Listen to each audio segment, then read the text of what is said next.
¿Qué tal? ¿Cómo les va? Bienvenidos a Futuro Posible nuevamente. Y hoy el tema me pongo seria porque es un tema tremendo. Vamos a hablar del trabajo esclavo. Sí, aunque usted no lo crea, sigue habiendo trabajo esclavo en la Argentina y en el mundo.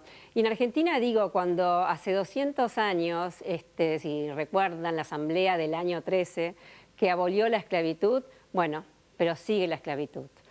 Y por otro lado, cuando yo traigo una noticia del mundo, nuestro Papa Francisco, ¿no?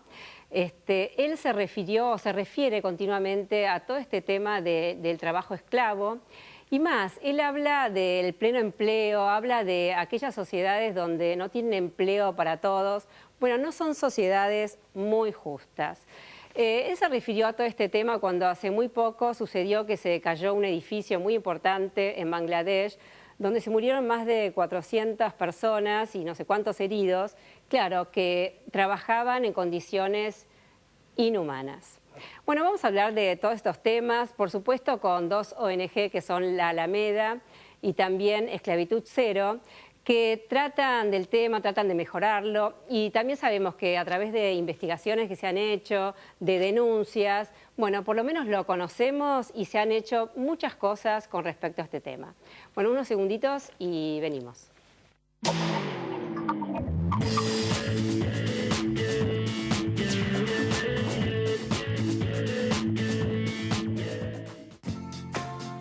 Prepárate para ver un parque centenario totalmente renovado. Hay un nuevo parque centenario. Vení vos también a disfrutarlo.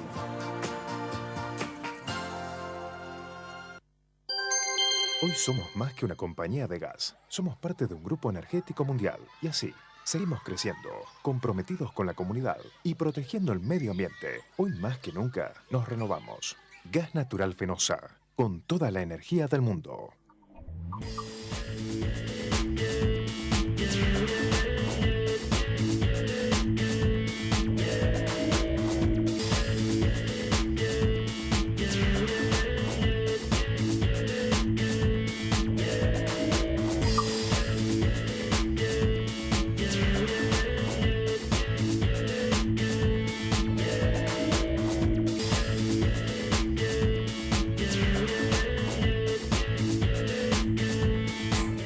Como les dije en la apertura, hoy vamos a hablar del trabajo esclavo. Bueno, la nueva cara de la pobreza en la Argentina, y lo dijimos así en el título de este programa y vamos a ver por qué. Pero primero les voy a agradecer a mis invitados que están aquí, nos van a explicar un montón de cosas. Bueno, los voy a presentar. A mi lado está Mercedes Azorati, que es coordinadora general de Esclavitud Cero. Y enfrente está Mario Fernando Ganora, que es abogado, licenciado en Criminología de la Universidad de Buenos Aires, perdón, la Universidad de Belgrano. De Buenos Aires. ¿De Buenos Aires? Ah, bueno, Universidad de Buenos Aires. Y vicepresidente de la Fundación Alameda por la lucha contra el trabajo esclavo y funcionario también de la Defensoría del Pueblo de la Ciudad de Buenos Aires. Bueno, la primera pregunta es esta, ¿es una nueva cara de la pobreza? El trabajo esclavo. No creo que es una nueva cara, digamos. Es una vieja cara. Es una vieja cara de la pobreza. Que se da a conocer en los últimos años. Mire, hay una cuestión que es muy seria, que tiene que ver con la dignidad del trabajador. Claro. Vamos a ver si vamos a respetar al trabajador en su dignidad o no. Nuestro país ha ratificado una serie de tratados internacionales que les ha dado jerarquía constitucional. El Pacto Internacional de Derechos Económicos, Sociales y Culturales consagra los derechos del trabajador con jerarquía constitucional, además del artículo 14 bis. Y ese tratado especifica primero el derecho al trabajo, que no solamente los derechos que tiene el trabajo, sino el derecho a tener un trabajo digno que le permite a una persona afrontar sus necesidades, satisfacer sus necesidades de subsistencia. Y a su vez fija cómo debe trabajar o cómo debe realizarse el contrato de trabajo. Hay una serie de leyes que también prevén esto. ¿Qué es lo que ocurre en la Argentina? Hace muchos años hay un incumplimiento sistemático de la legislación laboral que ha generado todo un sistema de trabajo no registrado o en negro. Ese trabajo no registrado es el que permite la explotación de las personas en las formas de trabajo esclavo, de trabajo forzoso o de servidumbre. Entonces, nosotros estamos luchando precisamente contra esto. ¿Cuáles son los sectores más vulnerables a esto? Son básicamente las mujeres, los niños y los migrantes. Son grupos especialmente vulnerables que se sabe esto tanto en la OIT como en la OIM, como en las conferencias internacionales de derechos humanos, especialmente en la conferencia de Viena de 1990. ¿Qué es lo que tenemos que hacer nosotros con nuestro programa de actuación? Es influir sobre el Estado para que se corrijan estos fenómenos. Y lo que pasa que también es difícil porque, como vos dijiste, el trabajo informal en nuestro país viene a ser casi como el 40%, ¿no? Sí, más también. Y más, también. hay ramas de la producción que tienen el 78% de informalidad. Por ejemplo, la industria de la indumentaria, reconocido por las cámaras de empresariales. ¿Qué significa esta situación? Que esto permite la formación del trabajo forzoso, o sea, aquellos trabajos que se dan sin voluntad y bajo amenaza de una pena. Por ejemplo, si yo a un trabajador lo obligo a hacer horas extras, y él no se puede negar bajo la amenaza de un despido, es una forma de trabajo forzoso. Si además de esto yo lo someto al encierro, le retiro la documentación, lo obligo a hacer jornadas de trabajo que son muy superiores a las 12 horas, a las 8 horas, ¿no? Porque acá son de 12 horas, de 12 a 16 horas. Y además de todo eso, tengo a la familia como rehén, amenazada con que si lo despido lo echo a la calle. Entonces, esa situación ya no pasa a ser una reducción a servidumbre en los términos del artículo 140 del Código. Bueno, por supuesto, uno le llama la atención y está pensando de estos empleadores, ¿no? Cómo son como personas, porque es aprovecharse de una persona que no está en, digamos, con condiciones dignas, ya sea de pobreza, ya sea de también el tema de migración, que ha señalado, importante. Y bueno, la gente tiene que alimentarse, tiene que vivir, tiene que formar una familia. Así que mucha gente que se aprovecha de esta situación. Hay que aclarar también, digamos, el nivel de vulnerabilidad que tienen las personas que están sometidas a esta situación, porque muchas personas piensan, bueno, es trabajo en negro, y en realidad dicen, estas personas están voluntariamente. Sí, es cierto, la mayor parte de las personas que están sometidas a trabajo esclavo y que uno puede visitar en los talleres textiles, sí, en pesquerías, en la industria de la construcción, están trabajando voluntariamente, lo cual no quiere decir que no estén siendo explotadas. Es decir, yo puedo firmar un contrato, ¿sí?, diciendo voy a ser tu esclava, el contrato no es jurídicamente válido porque nadie puede consentir su propia esclavitud. Entonces estas personas, por su vulnerabilidad, se ven entrampadas en situaciones de las cuales no pueden salir, a las cuales, digamos, de pronto entraron voluntariamente, claro, ¿sí? Claro. Es decir, que eso también hay que tenerlo en cuenta porque muchas veces la gente piensa, no, en realidad no es esclavitud, es trabajo en negro, y no les parece algo tan grave, no es trabajo en negro, hay una diferencia de naturaleza porque las personas están en situaciones que claramente reconoce la Convención suplementaria sobre abolición de la esclavitud, como servidumbre por deudas o diferentes formas que adopta el trabajo esclavo en Argentina. Bueno, vamos a ir a los inicios de las dos ONGs.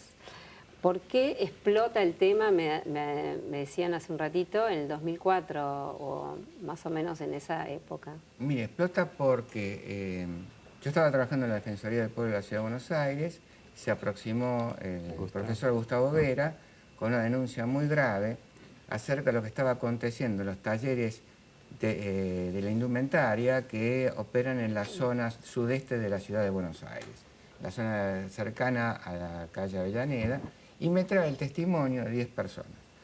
Mercedes en ese momento estaba en la Organización Internacional para las Migraciones y era la especialista para que permitía diagnosticar las situaciones de trata de personas. Entonces, tomo declaración a los testigos, los hago examinar por Mercedes y su equipo para ver si se daban los indicadores de trata de personas y efectivamente así ocurre. Se lo comunico esto a la doctora Alicia Pierini y me pide que le haga la denuncia por reducción a servidumbre y violación de la ley de migraciones a la justicia federal. A partir de eso, el profesor Gustavo Vera fue acompañando mayor cantidad de denuncias sobre el tema, hasta que nosotros determinamos que era una cuestión sistémica. A partir de eso, de esa cuestión del sistema, se hizo denuncias por violación sistemática de los derechos humanos por omisión. Y decidimos constituir una ONG que tuviera como objetivo la lucha contra estas formas modernas de esclavitud, las formas contemporáneas de esclavitud. Sí. Y así fue que se hizo la Fundación Alameda, que tuvo en ese estatuto el cumplimiento de una serie de tratados internacionales, el Protocolo de Palermo, la Convención contra la Abolición de la Esclavitud, la Convención Suplementaria de Abolición de la Esclavitud, el Convenio 29 de la OIT contra el trabajo forzoso, y así fue como nace y empieza a trabajar. Con Mercedes trabajamos codo a codo en muchos casos. Quiere decir que gracias a la denuncia de la gente comienza todo este trabajo, la gente se concientiza y sabe que empieza a denunciar, ¿no? En el caso, digamos, de Esclavitud Cero, nosotros se había hecho en la Fundación El Otro una investigación sobre la situación de las mujeres bolivianas en la industria textil en la ciudad de Buenos Aires. Y ahí realmente lo que descubrieron fue una situación de esclavitud o de servidumbre. A raíz de eso se hizo una segunda investigación que fue la que yo creo que desenmascaró lo que son las distorsiones de las cadenas de valor en Argentina. O sea, las industrias textiles están ganando a veces 2000% por prenda, porque hay una distribución de esas cadenas que es absolutamente absurda, donde las personas que están trabajando les dan, si les dan, porque en general no les pagan 25 centavos, y ese mismo pantalón la empresa lo vende a 1000, ¿sí? Entonces, bueno, esta segunda investigación también se presentó. Pero yo quiero recordar que había antes, ya en 1989 la Defensoría del Pueblo hizo una denuncia sobre esta situación que comenzaba, entiendo yo, en ese momento, y pidió informes al Ministerio de Trabajo de la Nación, en ese momento, que era el que tenía como responsabilidad hacer un relevamiento de los talleres. No, hacer el control del trabajo. El control del trabajo, la policía de trabajo. ¿Qué contestó el Ministerio de Trabajo? Que efectivamente no había hecho los controles porque no tenía inspectores suficientes. Claro. Es decir, hay una clara admisión de responsabilidad por parte del Estado ya desde los 90, digamos. ¿Qué se hizo? Nada, con esta primera. Y bueno, y después, como digo, ya explotó porque... ¿Fueron clausurados cuántos Mire, hubo... El problema no es la clausura. ¿Por qué? Porque la cuestión no es el taller clandestino. El taller tiene una relación de dependencia con el fabricante. O sea, el problema son los fabricantes que recurren a talleristas a los cuales contrata en negro y les paga menos lo que establece el convenio. El tallerista es un empleado respecto del fabricante. Y como les pagan en negro y poco, el tallerista tiene que hacerle sudar su ganancia al trabajador que subcontrata. Por eso se llama talleres del sudor. Así se llama sweatshops. ¿Quiénes son los grandes fabricantes? Bueno, le voy a dar Rusty, la otra, Puma, Kosciusko, Montagne, Dakar, o sea, son las grandes marcas, las que usted se pone todos los días, los de los shoppings, esos son los que están utilizando el trabajo en negro. No, la verdad que es tremendo y uno sabía lo que está sucediendo, por ejemplo, en China, ¿no? Que se explota a todos los trabajadores, a muchos trabajadores, las grandes firmas también de indumentaria, las firmas más conocidas, que también ganan millonadas. Se sabe que la mano de obra es toda esta gente china que, bueno, es un tema de explotación. Acá copiamos eficientemente el sistema chino. En realidad no son grandes en fábricas, sino que son empresas poderosas con relaciones políticas, con relaciones en el mundo de la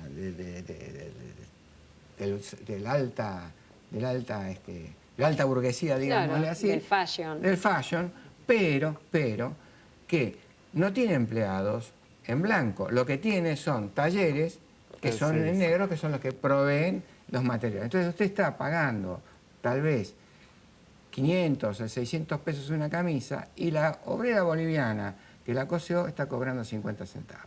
Y hace 50 camisas por día. Sí se lo pagan, ¿no? Sí se lo pagan. No se lo pagan. Una a veces barbaridad. se lo pagan. ¿Y cómo está ese tema hoy? El tema textil, nada, vayamos directamente a ese ejemplo, el tema textil. Y está igual. Con tantas, sí, con tantas igual. denuncias e investigaciones que hubieron, se hacen está igual. se hacen las denuncias, se abren las causas, se procesa a la gente, pero lo que no tenemos todavía es una decisión política, tanto del Ministerio de Trabajo, de la Nación, como del Ministerio de Economía, de afrontar otra manera de producir. O sea, si nosotros aceptamos que la producción esté basada en el trabajo no registrado, si aceptamos que se va a incumplir sistemáticamente la legislación laboral, especialmente en lo que hace a la jornada de trabajo, vamos a seguir teniendo estos fenómenos. Y tiene que ver también con la actividad de la Dirección Nacional de Migraciones, que no está controlando adecuadamente cómo es que están entrando al país personas que van a ser explotadas en los talleres de esclavitud. Porque ya se sabe, están tomando gente de afuera del país para venir a explotarla. Esclavitud Cero viene denunciando desde el año 2008 que anualmente ingresan un promedio de 10.000 menores de edad no acompañados por sus padres a la República Argentina, la mayor parte de los cuales tienen como destino la explotación laboral en granjas, en supermercados. Los que cortan la verdurita que nosotros compramos, la bandejita de verdurita cortada, son niños. Traer a la Argentina un niño de estos sale $2.500 por año. Y se paga mitad y mitad. O sea, una mitad cuando lo traen y otra mitad después si lo devuelven. Si lo devuelven, digo. Esta persona la hacen trabajar sin horarios y es todo servicio, es decir, es lo que quiera el empleador. Esto incluye también abuso sexual, en fin, lo que uno quiera. Están diciendo que entonces falta control del Estado. Sí. Para poder mejorar la situación, falta control del Estado.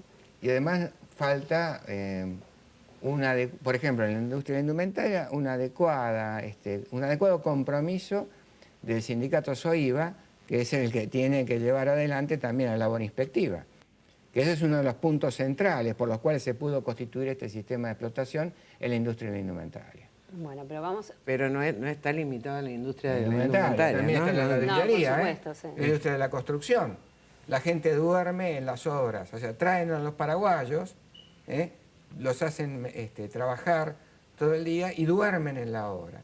Cuando se hacen las inspecciones no se verifica cuál es la situación de esos trabajadores. Y por eso la Argentina tuvo la enorme cantidad de accidentes de trabajo con mortales, de gente que se ha caído, que se ha matado, que se ha accidentado con los derrumbes en las obras. Esto es en parte porque no hay protección para esas personas. No hay control tampoco. Bueno, la obra que hacen ustedes, la verdad que es increíble y bueno, falta, como dijeron, el control del Estado para, bueno, obviamente para mejorar la situación. Pero vamos a una buena noticia que es, yo hablé en la apertura del Papa Francisco, porque él habla continuamente del trabajo esclavo y también supe que antes lo hacía acá como monseñor, ¿no? Acompañó a Alameda también. Sí, antes de que Francisco fuera papa, antes que fuera Francisco I, el cardenal Jorge Bergoglio, arzobispo de Buenos Aires, tuvo una actividad de muy gran compromiso en la lucha contra el trabajo esclavo. Sí. Nosotros nos salvó la vida, literalmente, haciendo misas en Constitución, haciendo misas donde visibilizó la situación, amparando víctimas de trata con fines de explotación sexual. Bueno. Y además continuó, que esto es lo más importante, porque no se olvidó, cuando lo entronizaron en Roma no se olvidó de la gente que estaba en Buenos Aires, y continuó con esa misma lucha. Y ahora está viajando a Lampedusa, donde es el sitio donde están los migrantes provenientes del África, donde están recluidos. Sí. Entonces, ese es, así como en la Argentina se explota y se margina a los migrantes, también en Europa pasa exactamente lo mismo. Y esto pasa especialmente con la gente que viene de Europa del Este, como la gente que viene del África.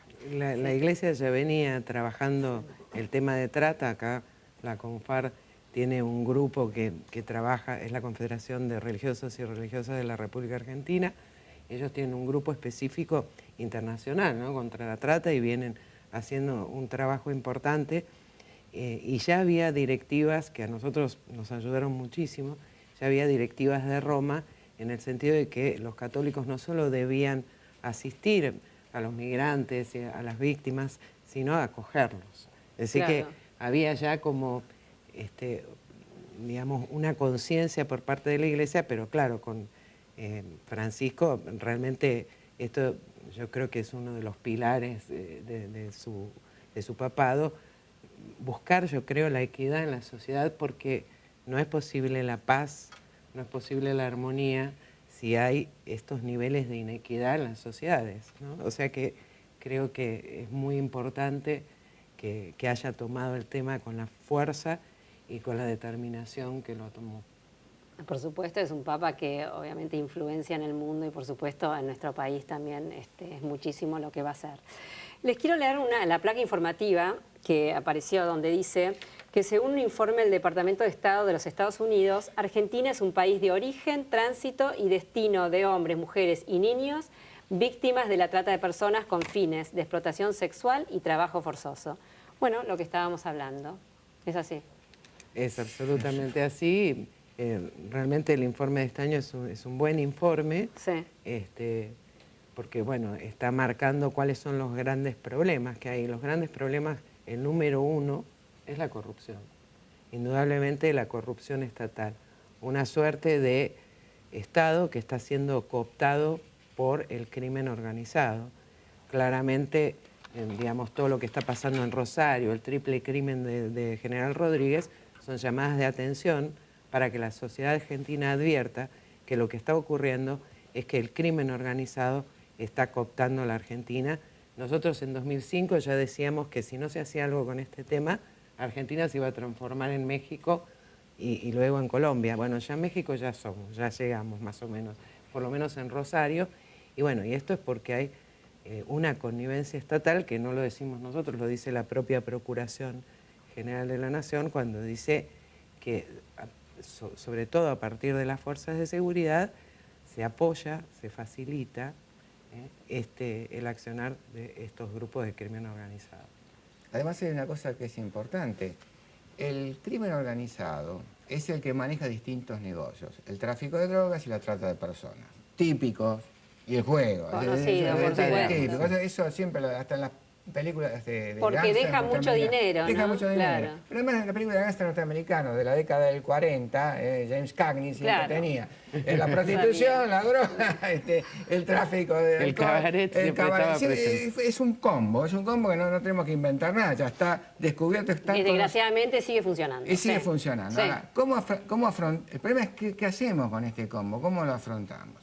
Si nosotros tenemos tráfico de drogas, vamos a ver que el canal por el cual se lava el dinero del tráfico de drogas es el mismo canal por el que se lava el dinero proveniente de la trata de personas. Y que el gángster que maneja el tráfico de drogas es el mismo que el gángster que maneja las mujeres para la explotación sexual o los niños para la explotación sexual. Ahora, si este gángster es un caballero recibido en los salones de los palacios gubernamentales y no se lo mete en la cárcel como corresponde. Y paga millones de dólares de impuestos. Exactamente. Entonces estamos en problemas. La Argentina tiene ese problema en estos momentos. Los gángsters no están siendo perseguidos para ser llevados a la cárcel, sino que deambulan en los despachos oficiales, como por ejemplo pasó en el viaje a Angola, que hace Guillermo Moreno, con personas que están imputadas de trata de personas, de tráfico de drogas, etcétera. Por eso las ONG nos hemos reunido y hemos lanzado la Red Antimafia Argentina, que ha recibido el apoyo, por lo menos verbal hasta ahora, del Papa Francisco. O sea, lo importante es luchar contra la mafia, porque la mafia no es solamente un grupo de gángsters. La mafia es los gángsters más la conexión con el Estado. Es lo que pasó en Italia, que fue lo que llevó a que en la década del 90 se hiciera la famosa lucha del Mani Pulite, que le costó la vida también a varios jueces y fiscales. Entonces, esa misma lucha que se encaró en Italia hace más de 20 años, tenemos que hacerlo hoy en la Argentina. Es fundamental iniciar un proceso de Mani Pulite para depurar la clase política del gangsterismo, para depurar los sindicatos del gangsterismo, para depurar lo que es el aparato del Estado del gangsterismo. Bueno, me parece muy bien. Recuerdo, tengo pocos minutos, pero bueno, el caso de Marita Verón, ¿no? Donde el año pasado fueron absueltos los acusados.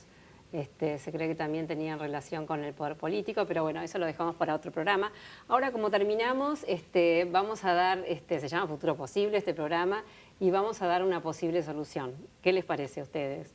Seguir formando más ONGs que se ocupen del tema. No sé, ¿qué quieren? No solo ONG, yo creo que, digamos, la solución, nosotros en nuestra cuenta de Twitter lo que ponemos es somos optimistas incurables. Perfecto. Porque creemos que es posible un cambio en la medida en que la sociedad advierta esto y empiece a controlar al Estado. No solo en cuanto a las tareas de control del trabajo, lo que fuera, sino en todos los aspectos.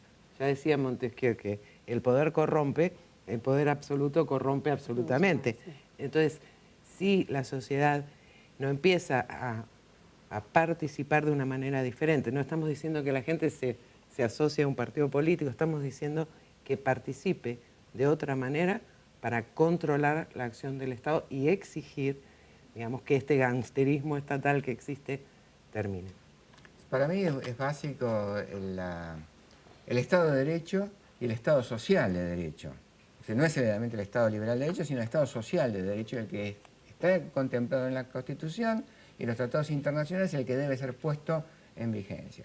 Y para esto significa terminar con el problema de la corrupción o enfrentarlo seriamente, como dice el artículo 36 de la Constitución Nacional, y asimismo procurar que los derechos de las personas, básicamente los derechos económicos, sociales y culturales, sean respetados, porque sin eso es imposible la vida en democracia.